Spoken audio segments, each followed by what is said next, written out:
So yun, paano nga tayo naggagawa ng thumbnail sa ating YouTube channel. So ganyan lang ginagawa ko. Punta lang ako dun sa video ko, tapos ini-screenshot ko lang ng ganyan. Screenshot ko lang siya.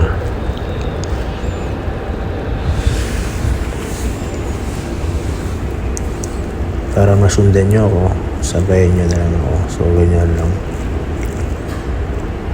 Kumukuha lang ako ng screenshot na gusto kong ilagay.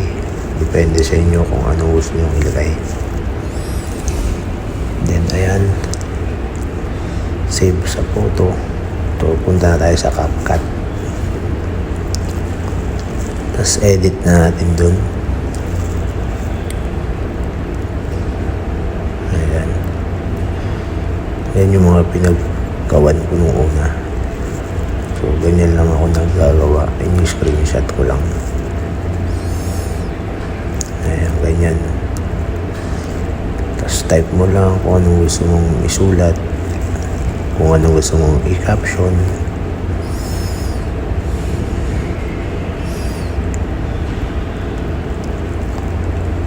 So nilagay ko dyan, pinakain namin ang pusang gala. Kawawa naman. So may mga ganon. Dapat yung ilalagay nyo na thumbnail nyo is regarding dun sa video nyo. So yung iba kasi naglalagay ng malayo siya sa video, unlike clickbait. So minsan nare-report tayo. So yun ang iwasan natin. Ilalagay natin yung kung ano yung nasa video talaga natin. So ganyan lang ginagawa ko, dinadrag ko lang.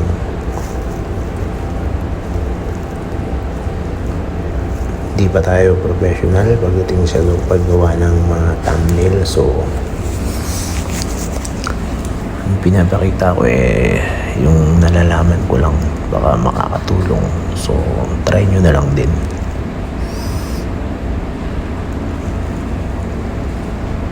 So screenshot lang ginagawa ko. Tapos meron naman kayong gustong kunin na picture, tapos remove background, punta lang kayo sa Google, remove background lang. Kaya lang yung napuntahan ko may bayad siya. So ang ginawa ko, ini-screenshot ko na lang. Pero merong remove background sa Google na walang bayad.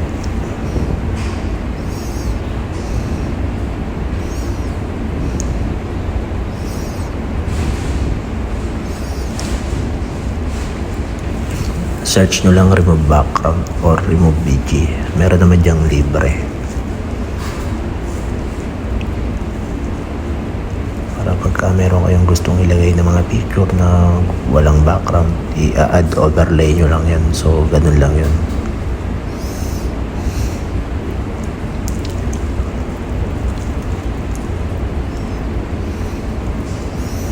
Ayan, in-screenshot ko na lang yan kasi may bayad siya.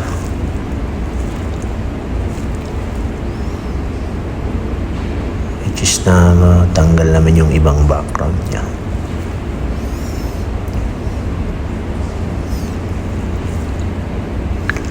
Ayan, may bayad siya for real. So kinancel na lang natin, tapos screenshot na lang.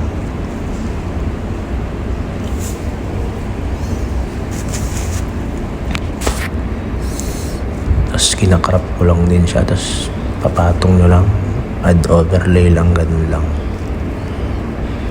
Madali naman siya masusundan kung papanoorin nyo lang.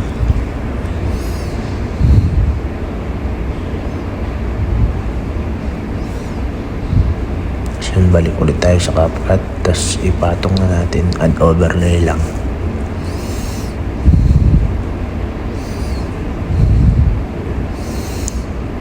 Ito mabilisan lang na tutorial to, so next time mas ikaklaro na lang natin.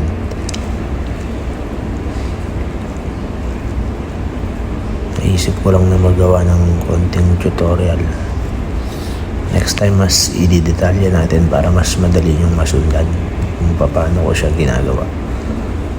Hindi pa ako ganun ka-professional pero kabisado ko na yan, kaya hindi na ako masyadong nahihirapan sa paggawa ko ng mga thumbnail. Yung iba kasi is gumagawa ng thumbnail, merong mga application yun na may bayad. So eto kasi yung tinuturo ko is para makalibre lang kayo. Libre lang kasi to. Ni-screenshot ko lang siya, tas kinukuha ko lang, tas ganun. Tas sa YT Studio na lang ako naglalagay. So para masundan nyo lang din, tignan nyo na lang kung paano ko siya ginawa. So ini-screenshot ko na siya, tapos ikakrap ko na. Ayan, crop na natin siya. So 16.9 po yung size niyan, which is required ni YT. So yan, pumunta na ako sa YT Studio, tapos hinanap ko na yung video na paglalagyan ko ng thumbnail. Yung sa video mismo, yan, yung let's go enjoy, yan. Tapos click nyo lang yun, yung sa taas na yun. Ayan, ganyan lang. So okay na. Ay, nagkamali pala ako ng pinindot. Ayun, ganun lang kasimple.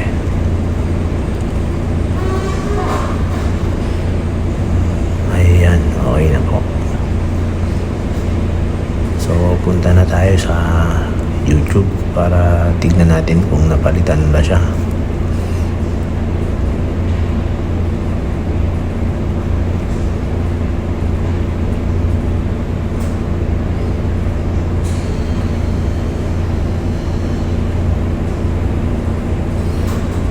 Ayan, punta tayo sa YouTube.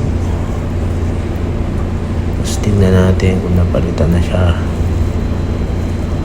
Sa videos natin, hanapin natin. So ayan, napalitan na siya. So ganun lang.